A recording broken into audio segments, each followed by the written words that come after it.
এখন আমি ক্লাস 12-এর দ্বিতীয় চ্যাপ্টার দ্বিতীয় বিশ্বযুদ্ধের আন্তর্জাতিক সম্পর্ক এর যে বিগত কয়েক বছর ধরে শর্ট কোশ্চেন এবং এমসিকিউ এসেছে সেই সম্পর্কে বলছি এবং এই বছরও সেইগুলোর মধ্যে থেকে 6টা প্রশ্ন আসতে পারে, কারণ 2 নম্বর চ্যাপ্টার হচ্ছে পুরোটাই শর্ট কোশ্চেনের ভিত্তিতেই। তাই জন্য যেগুলো প্রতি বছর আসে তার মধ্যে থেকে আমি কয়েকটি আলোচনা করলাম। যেমন বলছি এখানে যে ঠান্ডা যুদ্ধকে গরম শান্তি বলে বর্ণনা করেছেন কে? 1 নম্বর ফ্রিডম্যান, 2 নম্বর রেমন্ড, 3 নম্বর বলতে সি হচ্ছে ফ্র্যাঙ্কেল, ডি বার্নেট। এই তিনটের মধ্যে, এই চারটের মধ্যে কোনটা হতে পারে? প্রথমটা হচ্ছে, উত্তর হবে বার্নেট। 2 নম্বর, ন্যাটো কবে গঠিত হয়? ন্যাটো কবে গঠিত হয়? এ 1943 খ্রিস্টাব্দে 4 এপ্রিল, বি 1940 খ্রিস্টাব্দে 4 এপ্রিল, সি 1945 খ্রিস্টাব্দে 4 এপ্রিল, ডি 1949 খ্রিস্টাব্দে 4 এপ্রিল। এর মধ্যে দিয়ে কোনটা হতে পারে? না, উত্তর হবে ডি 1949 খ্রিস্টাব্দে 4 এপ্রিল। 3 নম্বর দাগেরটা সেটা বলেছে এশিয়ার একটি সামরিক জোটের নাম কি? নাম কি? এ ন্যাটো, নাকি বি ওয়ারেস, নাকি সিয়াটো, নাকি কমিনফর্ম? এই চারটের মধ্যে উত্তরটা হবে সিয়াটো। চতুর্থ প্রশ্নটা, জোট নিরপেক্ষতার ধারণার জন্ম হয় কোন দেশে? কোন দেশে? জোট নিরপেক্ষতার ধারণার জন্ম হয় কোন দেশে? তাহলে আমরা অপশানগুলো দেখে নিই। এ হচ্ছে পাকিস্তানে, বি ভারতে, আর সি হচ্ছে বাংলাদেশে, ডি নেপালে। কোনটা হবে? এর মধ্যে উত্তর হবে ভারতে। কত খ্রিস্টাব্দে ঠান্ডা লড়াইয়ের অবসান ঘটে? পরের প্রশ্ন 5 নম্বর, কত খ্রিস্টাব্দে ঠান্ডা লড়াইয়ের অবসান ঘটে? এটা খুব সহজ। এর দাগের 1990 খ্রিস্টাব্দে, বি 1991 খ্রিস্টাব্দে, সি 1989 খ্রিস্টাব্দে, ডি 1993 খ্রিস্টাব্দে। কোনটা হবে? 1991 খ্রিস্টাব্দে। 6 নম্বর দাগের যে প্রশ্নটা আছে সেটা হচ্ছে প্রক্সি যুদ্ধ কৌশলটি ব্যবহৃত হয়েছিল কোন যুদ্ধের ক্ষেত্রে বা কোন ক্ষেত্রে? কোন ক্ষেত্রে? প্রক্সি যুদ্ধ কৌশলটি ব্যবহৃত হয়েছিল কোন ক্ষেত্রে? অপশানগুলো দেখিনি আমরা। এ প্রথম বিশ্বযুদ্ধে, 2 বি দ্বিতীয় বিশ্বযুদ্ধে, সি ঠান্ডা লড়াইয়ের সময়, ডি ভারত পাক যুদ্ধে। কোন ক্ষেত্রে হবে? উত্তরটা হবে ঠান্ডা লড়াইয়ের ক্ষেত্রে। এবারে এসছি আমরা যে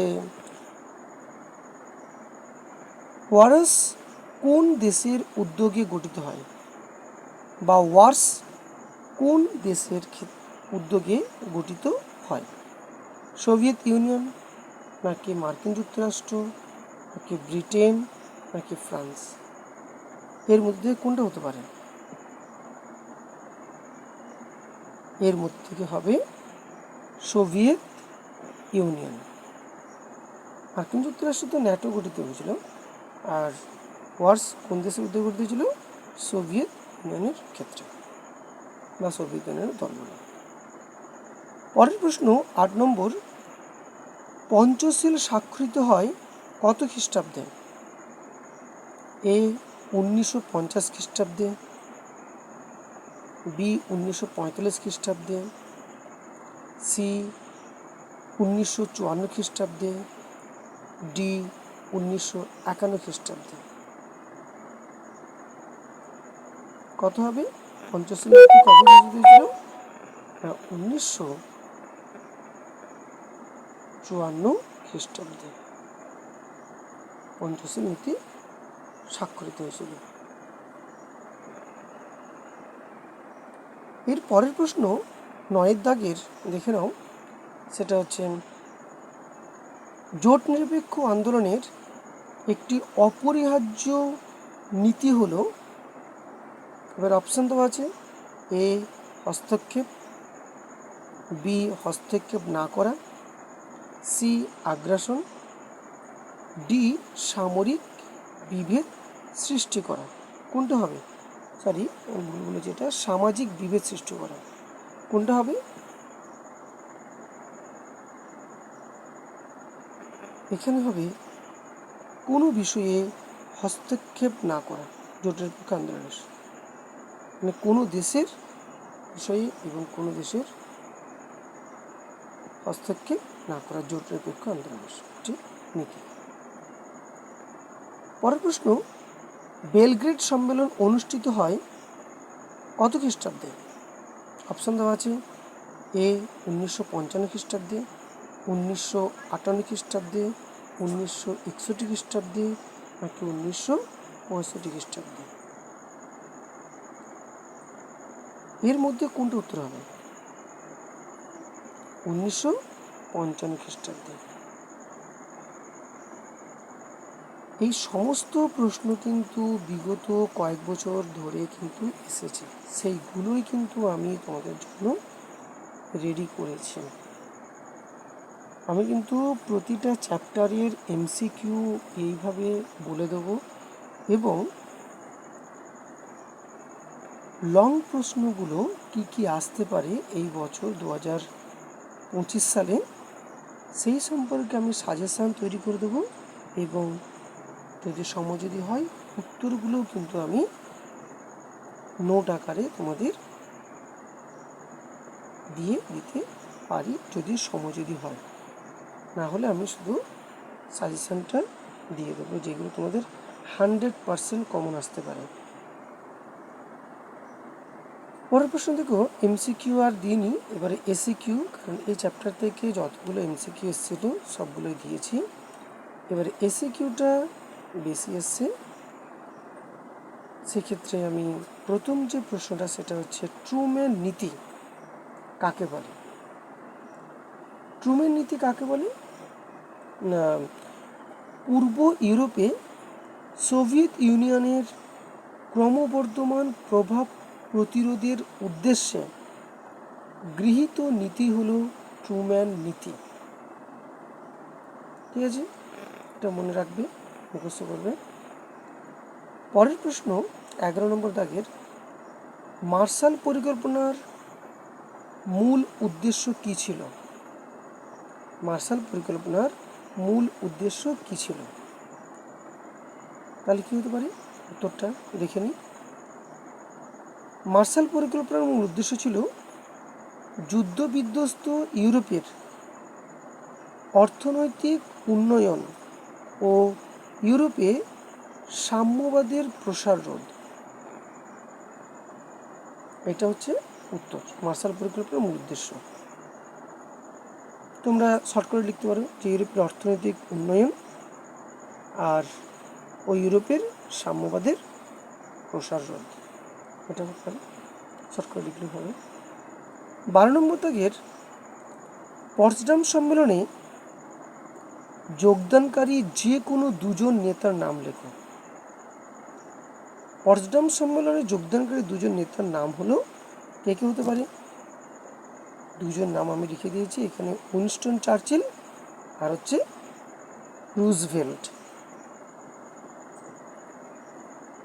পরের প্রশ্ন, ন্যাটো এর পুরো নাম কি? অথবা NATO এর পুরো নাম কি? উত্তর হবে north Atlantic treaty organization.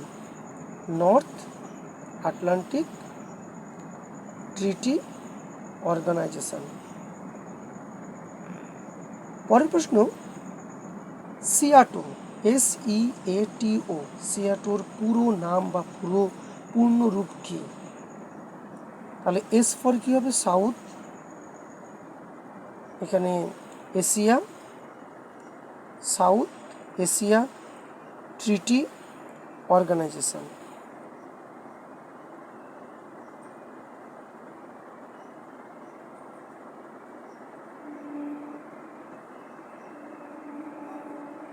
East হতে পারে, সাউথ না, ঠিক আছে, সাউথ এশিয়া ট্রিটি অর্গানাইজেশন।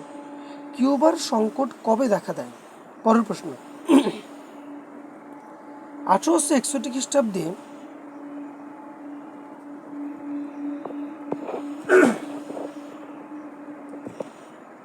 1861 খ্রিস্টাব্দে বললাম কিউবার সংকট কবে দেখা দেয়? সেটা হবে 1962 খ্রিস্টাব্দে কিউবার সংকট দেখা দেয়। উত্তরটা হবে এটাই। পরের প্রশ্ন, দাঁতাত ও ঠান্ডা যুদ্ধের মধ্যে প্রধান পার্থক্য কী? আমি কিন্তু অনেক বড় দিয়েছি, তোমাদের এত বড় লেখার কোনো দরকার নেই। তোমরা শুধু বলবে যে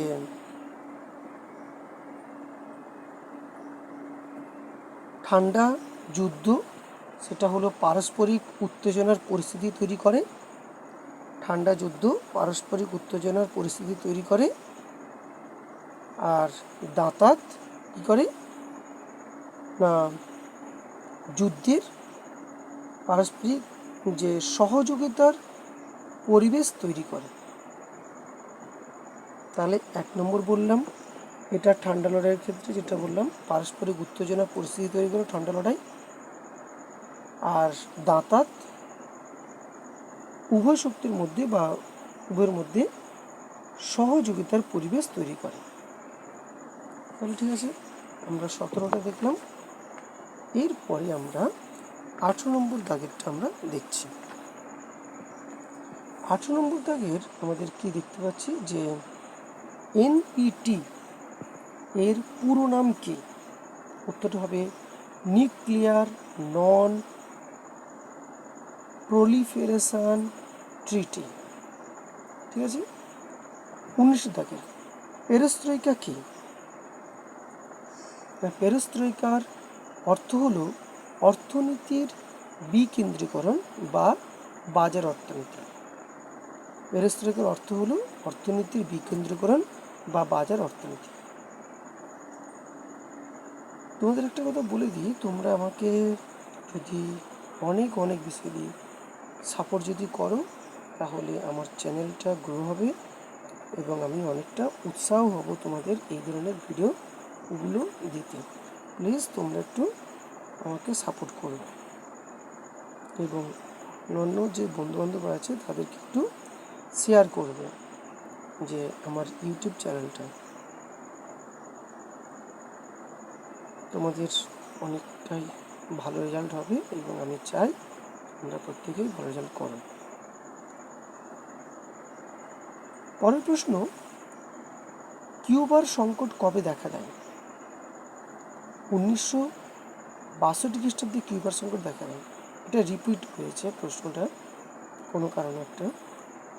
পরের প্রশ্ন, জোট নিরপেক্ষ আন্দোলনের দুজন মুখ্য প্রবক্তার নাম করো। আমরা প্রত্যেকে জানি জোট নিরপেক্ষ আন্দোলনের দুজন প্রবক্তার নাম। 1 নম্বর হচ্ছে জওহরলাল নেহেরু, 2 নম্বর সুকর্ণ। 3 নম্বর কার কথা বলেছে এখানে?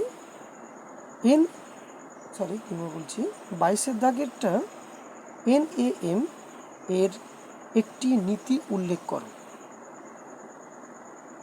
কি হবে না NAM এর পুরো NAM এর নীতি হচ্ছে এটা বিশ্ব শান্তি নিরাপত্তা রক্ষায় শান্তিপূর্ণ সহযোগিতা সৃষ্টি করা বা সহযোগিতা করা। তাহলে কি বললাম, বিশ্ব শান্তি ও নিরাপত্তা রক্ষায় শান্তিপূর্ণ সহযোগিতা। পরের প্রশ্ন, NAM এর পুরো কথাটি কি? পুরো কথাটি হবে নন অ্যালাইন মুভমেন্ট। নন অ্যালাইন মুভমেন্ট। পরের প্রশ্ন, জোট নিরপেক্ষ আন্দোলনের প্রধান লক্ষ্য কি? জোট নিরপেক্ষ আন্দোলনের প্রধান লক্ষ্য কি? শান্তিপূর্ণভাবে সহাবস্থান করা, মানে একে অন্যের দেশে হস্তক্ষেপ না করা, তাই জন্য শান্তিপূর্ণভাবে সহাবস্থান করা। পরের প্রশ্ন, একটি পঞ্চশীল নীতির উল্লেখ করো। তাহলে পঞ্চশীল নীতির একটা বলেছে কি, সেটা হচ্ছে কি আভ্যন্তরীণ বিষয়ে হস্তক্ষেপ না করা ও ভূখণ্ড অখণ্ডতা বজায় রাখা। পরের প্রশ্ন, পঞ্চশীল নীতি কে প্রথম ঘোষণা করেছিলেন? কে ঘোষণা করেছিলেন? ভারতের প্রধানমন্ত্রী জওহরলাল নেহেরু। পরের প্রশ্ন, কোন সম্মেলনকে ঠান্ডা লড়াইয়ের সূত্রপাত হিসেবে চিহ্নিত করা হয়েছে? কোন সম্মেলনকে ঠান্ডা লড়াইয়ের সূত্রপাত হিসেবে চিহ্নিত করা হয়েছে? পটসডাম সম্মেলনকে ঠান্ডা লড়াইয়ের সূত্রপাত হিসেবে চিহ্নিত করা হয়। পরের প্রশ্ন, বেলগ্রেড সম্মেলন কবে অনুষ্ঠিত হয়? 1961 খ্রিস্টাব্দে 1 সেপ্টেম্বর বেলগ্রেড সম্মেলন অনুষ্ঠিত হয়েছিল, 1 সেপ্টেম্বর। পরের প্রশ্ন দেখো, আর মাত্র দুটো প্রশ্ন আছে, সেই দুটো প্রশ্ন তোমরা একটু দেখে নাও। দ্বিমেরুকরণ কাকে বলে? তাহলে আমরা বলতে পারি দ্বিমেরুকরণ বলতে বিশ্বের পুঁজিবাদী ও সমাজতান্ত্রিক এই দুই পরস্পর বিরোধী শিবিরের নেতৃত্বে পরিচালিত আন্তর্জাতিক পরিস্থিতিকে বোঝায়। ঠিক আছে বন্ধুরা। পরের প্রশ্ন, বহুমেরুতা বলতে কি বোঝো? কি হবে উত্তরটা? লিখে দিয়েছি, দেখো। বহুমেরুতা বলতে মার্কিন যুক্তরাষ্ট্রের একচ্ছত্র আধিপত্য মূলক শক্তিকে চ্যালেঞ্জ জানাতে পারে এমন অর্থনৈতিক ও সামাজিক দিক থেকে শক্তিশালী বহু শক্তির উপস্থিতিকে বোঝায়।